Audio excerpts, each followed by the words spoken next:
Okay, hello बच्चों, कैसे हैं आप? मैं अरविंद अलवेला क्लास 11 का chapter number 2 unit and measurement first lecture start करने जा रहा हूं। और इस वीडियो के बाद आपको कंटिन्यू ये वीडियो मिलता रहेगा और इसके बाद कोई आपको दूसरा वीडियो देखने की ज़रूरत नहीं पड़ेगा फिजिक्स में, ये फुल गारंटी है। देखिए, बिना लेट किए हुए मैं वीडियो को स्टार्ट करता हूं और बताता हूं कि पहला चैप्टर पढ़ना क्या है। तो जैसा कि आप देखते हैं कि चैप्टर 2 में आपको पढ़ना unit and measurement lecture first है ये, जिसमें पहला पढ़ना हमको unit. A standard is need to represent the any physical quantity is called unit. A standard is need, एक स्टैंडर्ड की आवश्यकता होती है। जैसे आप क्लास 9th में पढ़ते हैं तो क्लास 9th का स्टैंडर्ड होता है, क्लास 10 में पढ़ते हैं तो 10 का स्टैंडर्ड होता है। उसी तरीक़ा से फिजिक्स में फिजिकल क्वांटिटी को रिप्रेजेंट करने के लिए एक स्टैंडर्ड की आवश्यकता होती है। तो फिजिक्स में किसी भी फिजिकल क्वांटिटी को रिप्रेजेंट करने के लिए जिस स्टैंडर्ड की आवश्यकता होती है उसे हम यूनिट कहते हैं। जैसे आपने एक गाना सुना होगा कि भोजन के लिए ज़रूरी है गैस चूल्हा, बिना गैस चूल्हा का कोई भोजन तैयार नहीं होगा। उसी तरीक़ा से बिना यूनिट का कोई फिजिकल क्वांटिटी रिप्रेजेंट नहीं होगा। A standard is need to represent the any physical quantity is called unit. किसी भी फिजिकल क्वांटिटी को रिप्रेजेंट करने के लिए एक स्टैंडर्ड की आवश्यकता होती है, उस स्टैंडर्ड को हम यूनिट कहते हैं। एग्जाम्पल के लिए आपका केजी एक स्टैंडर्ड है, मीटर एक स्टैंडर्ड है, सेकेंड एक स्टैंडर्ड है। ये केजी आता है मास के लिए, मीटर आता है लेंथ के लिए और सेकेंड आता है टाइम के लिए। टाइम को सेकेंड में ही मापा जाता है, मीटर से लेंथ को ही मापा जाता है और किलोग्राम मास के लिए आता है। तो किसी भी फिजिकल क्वांटिटी को रिप्रेजेंट करने के लिए जितना यूनिट की आवश्यकता होती है, जिस स्टैंडर्ड की आवश्यकता होती है, उस स्टैंडर्ड को हम यूनिट कहते हैं।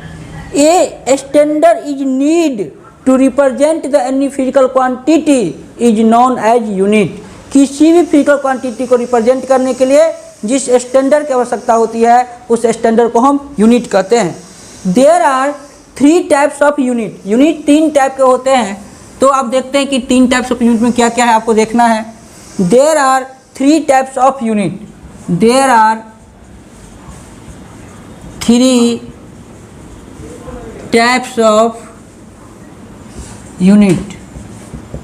First fundamental unit, fundamental unit. दूसरा डिराइव्ड यूनिट। तीसरा supplementary unit, supplementary unit. Fundamental unit का दूसरा नाम होता है बेसिक यूनिट, डिराइव्ड यूनिट और सप्लीमेंट्री यूनिट। फंडामेंटल यूनिट किसे कहते हैं? किसी भी फिजिकल क्वांटिटी को रिप्रेजेंट करने के लिए एक स्टैंडर्ड की आवश्यकता होती है, उस स्टैंडर्ड को हम यूनिट कहते हैं। और जो यूनिट किसी दूसरे यूनिट पर डिपेंड नहीं करता है उसे फंडामेंटल यूनिट कहते हैं।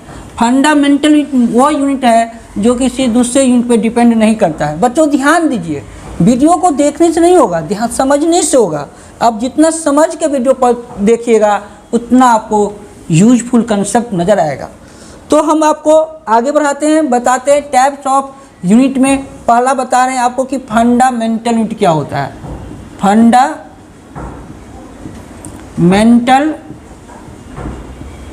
यूनिट, या इसका दूसरा नाम ले सकते हैं basic unit.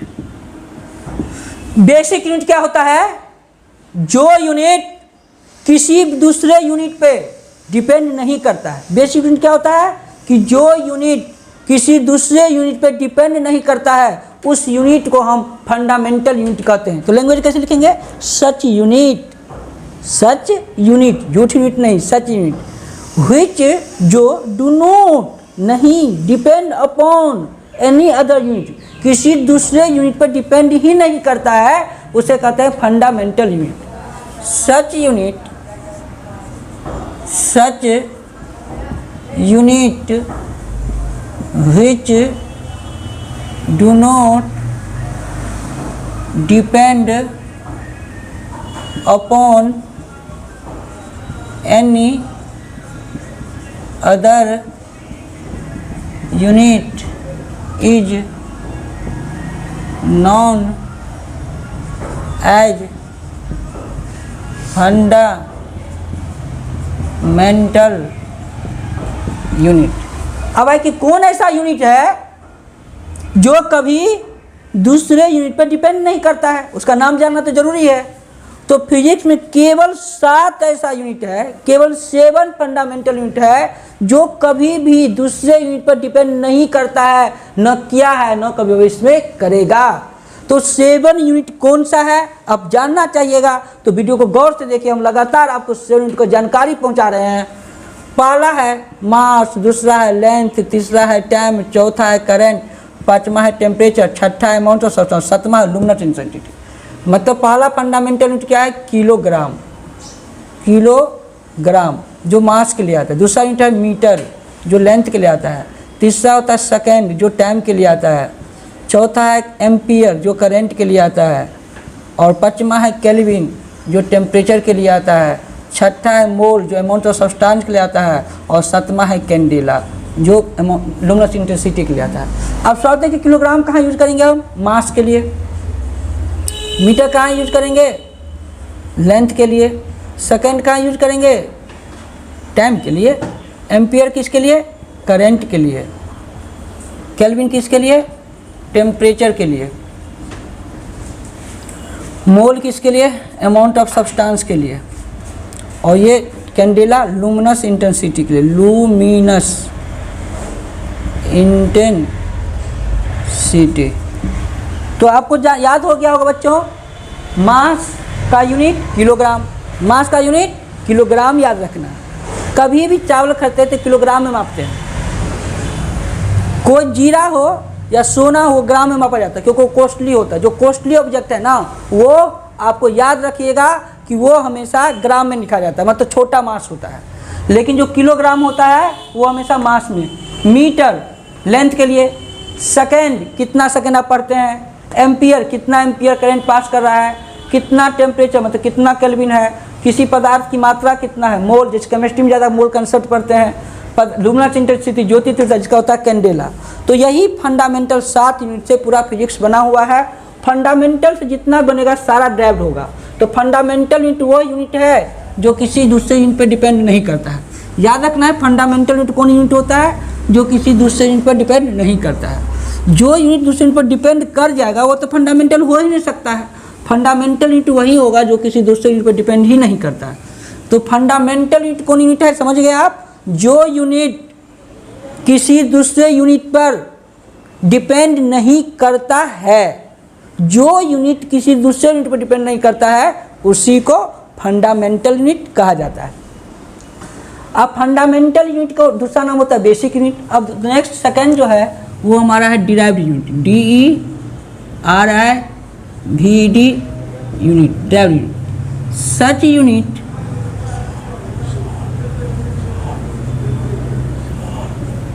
which produce from fundamental unit, fundamental unit is known as derived unit, derived unit. बच्चों गौर से देखिए, derive unit such unit which produce from fundamental unit is called derive unit, is known as derive unit. वह मात्रक जो मूल मात्रक से उत्पन्न होता है उसे हम व्युत्पन्न मात्रक कहते हैं। व्युत्पन्न मात्रक क्या होता है उसका एग्जाम्पल देखिए, क्योंकि 7 फंडामेंटल यूनिट से सारा डिराइव यूनिट बना है। तो डिराइव यूनिट को क्या होता है उसका 2 एग्जाम्पल आपको हम दिखाते हैं। डिराइव यूनिट क्या है, जो यूनिट फंडामेंटल यूनिट से प्रोड्यूस होता है उसे कहते हैं derive unit. Such unit produce from fundamental जो यूनिट फंडामेंटल यूनिट से प्रोड्यूस होता है उसे हम कहते हैं डेराइव्ड यूनिट। सच यूनिट मतलब वह मात्रक व्हिच प्रोड्यूस जो उत्पन्न होता है फ्रॉम फंडामेंटल, किससे? फंडामेंटल से। किससे? फंडामेंटल से। That unit is known as derived unit. वही यूनिट को डेराइव्ड यूनिट कहते हैं जो यूनिट फंडामेंटल यूनिट से ही प्रोड्यूस होता है। एग्जाम्पल जैसे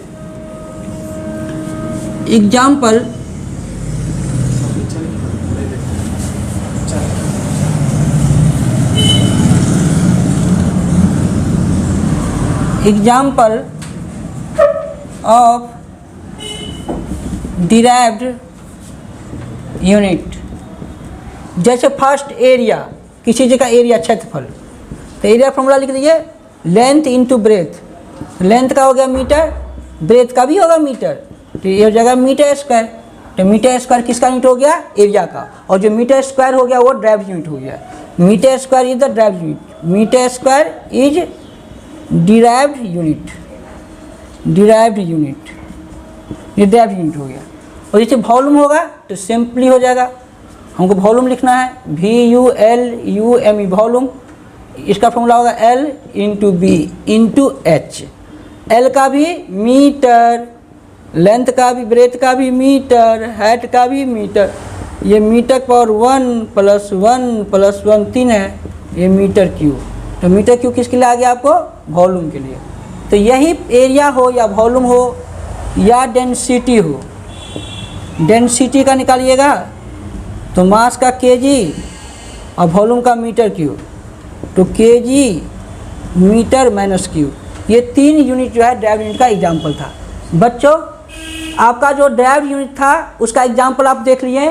पहला था area, length into breath. Length का यूनिट किस में लिखना है? ध्यान रखना, मीटर में।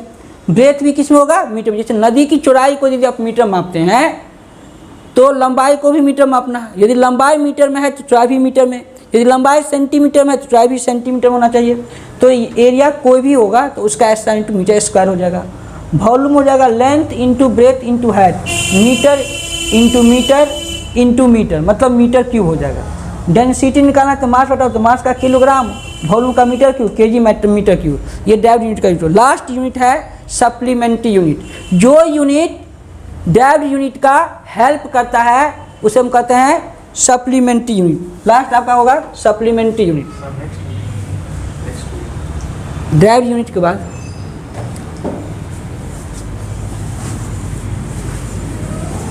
डेराइव्ड यूनिट के बाद लास्ट है सप्लीमेंट्री यूनिट। और इसके बाद ये टॉपिक लास्ट हो जाएगा टाइप्स ऑफ यूनिट का। कल हम नेक्स्ट क्लास में पढ़ेंगे सिस्टम ऑफ यूनिट, लेकिन उससे पहले लास्ट देख ले सप्लीमेंट्री यूनिट। सप्लीमेंट्री यूनिट इसका नाम होता है पूरक मात्रक। सच unit which help to derived unit. Derived unit is known as supplementary unit। अब सिर्फ और सिर्फ फिजिक्स में सप्लीमेंट्री यूनिट उसे ही कहते हैं जो किसी डेराइव्ड यूनिट का हेल्प करता है। एक बार और समझ लीजिए कि डेराइव्ड यूनिट किसे कहते हैं? सच यूनिट, एक ऐसा मात्रक व्हिच हेल्प, जो मदद करता है। मदद करता है मतलब हेल्प करता है डेराइव्ड यूनिट का। तो डेराइव्ड यूनिट को जो भी यूनिट हेल्प करेगा उसे कहेंगे सप्लीमेंट्री यूनिट। आपको पूछेगा सप्लीमेंट्री यूनिट क्या है, तो क्या लिखिएगा? सच यूनिट, वह मात्रक व्हिच, जो हेल्प टू डेराइव्ड यूनिट, जो डेराइव्ड यूनिट का मदद करता है। That unit is known as supplementary unit. उसी यूनिट को सप्लीमेंट्री यूनिट कहते हैं। सवाल था कि सप्लीमेंट्री यूनिट है कौन कौन सा सप्लीमेंट्री यूनिट है हमारे नेचर में? तो सिर्फ और सिर्फ 2 सप्लीमेंट्री यूनिट होता है जिसका हम यूज करते हैं। तो पहला देखते हैं types of, there are 2 supplementary unit. सिर्फ सप्लीमेंट्री यूनिट 2 है। नीचे हम लोग पढ़ते हैं there are 2 supplementary यूनिट। पहला फर्स्ट एंगल, जिसको दो तरीका, इसको प्लेन एंगल भी बोलते हैं, प्लेन एंगल, इसका यूनिट होगा रेडियन। मतलब थीटा का जो लिखते हैं 180 डिग्री, इसको पाई रेडियन बोलते हैं। हम अब न्यूमेरिकल डाले हैं, आप देख सकते हैं न्यूमेरिकल में जाके पाई रेडियन होता है। तो 180 डिग्री को पाई रेडियन, यही डिग्री का रेडियन होता है। दूसरा होता है सॉलिड एंगल, इसका यूज कम होता है, सॉलिड एंगल, इसका यूनिट होता है एस्टे रेडियन, एस्टे रेडियन। मोस्टली यूज किसका होता है, रेडियन का। तो बच्चों आप समझ गए, मेरा ये इम्पोर्टेंट क्लास था। मतलब इस टॉपिक्स का नाम था यूनिट एंड मेजरमेंट, जो एनसीईआरटी का चैप्टर पहला है, जहां हमने आपको बताया कि यूनिट क्या होता है। किसी फिजिकल क्वांटिटी को रिप्रेजेंट करने के लिए एक स्टैंडर्ड की आवश्यकता होती है, जिसे हम यूनिट कहते हैं। दूसरा था टाइप्स ऑफ यूनिट, मतलब यूनिट 3 प्रकार के होते हैं, फंडामेंटल यूनिट, डेव्ड यूनिट और सप्लीमेंट्री यूनिट। फंडामेंटल यूनिट को आप फादर यूनिट बोलते हैं, डेव्ड यूनिट को डॉटर यूनिट कहते हैं, और सप्लीमेंट्री यूनिट को सर्वेंट यूनिट कहते हैं। पूरे ये बाप, पुत्री और नौकर की कहानी है। फंडामेंटल फादर इसलिए है कि ये दूसरे पर डिपेंड नहीं करता है, ये डॉटर इसलिए है कि ये संतान उत्पत्ति करती है, और सर्वेंट इसलिए है क्योंकि ये मेहनत करता है, मजदूरी करता है, हेल्प करता है। तो फंडामेंटल यूनिट कौन हुआ, जो दूसरे यूनिट पर डिपेंड नहीं करेगा, और जो यूनिट दूसरे यूनिट पर डिपेंड नहीं करेगा उसी को हम बोलेंगे फंडामेंटल यूनिट। दूसरा है ड्राइव्ड यूनिट, डॉटर यूनिट, मतलब जो फंडामेंटल से प्रोड्यूस होगा। तो जो यूनिट फंडामेंटल यूनिट से प्रोड्यूस होता है उसे बोलते हैं हम ड्राइव्ड यूनिट। और लास्ट है हमारा सप्लीमेंट्री यूनिट, जो ड्राइव्ड यूनिट का हेल्प करता है। बच्चों इस वीडियो को गौर से देखिए, आपको यूनिट अच्छे से समझ में आ जाएगा। जैसे आपको पूछेगा कि फोर्स का यूनिट क्या होता है, तो आप बोल दीजिएगा कि न्यूटन, क्योंकि न्यूटन से इसको रिप्रेजेंट करते हैं। वर्क का यूनिट पूछेगा तो जूल बोलिएगा, पावर का यूनिट पूछेगा तो वाट बोलिएगा, करंट बताइए, पोटेंशियल पूछेगा तो वोल्ट पूछिए बोलिएगा, तो पोटेंशियल का वोल्ट, ये सब यूनिट है, ये सब वैज्ञानिक का नाम है। फोर्स का खोज किसने किया, न्यूटन। वर्क का किसने किया, जूल। पावर का किसने किया, वाट। पोटेंशियल का किसने किया, वोल्ट। तो इस प्रकार आपको कंटिन्यूअस वीडियो देखिएगा तो आपको फ़ायदा होगा। यदि वीडियो समझ में आएगा तो स्किप करके देखिएगा, नहीं समझ में आएगा तो रोक के देखिएगा, लेकिन वीडियो ज़रूर देखिएगा। और वीडियो अच्छा लगे तो इसे लाइक और शेयर करना नहीं भूलिएगा। लाइक, शेयर और सब्सक्राइब करने का आपको पैसे नहीं लगते हैं। ओके।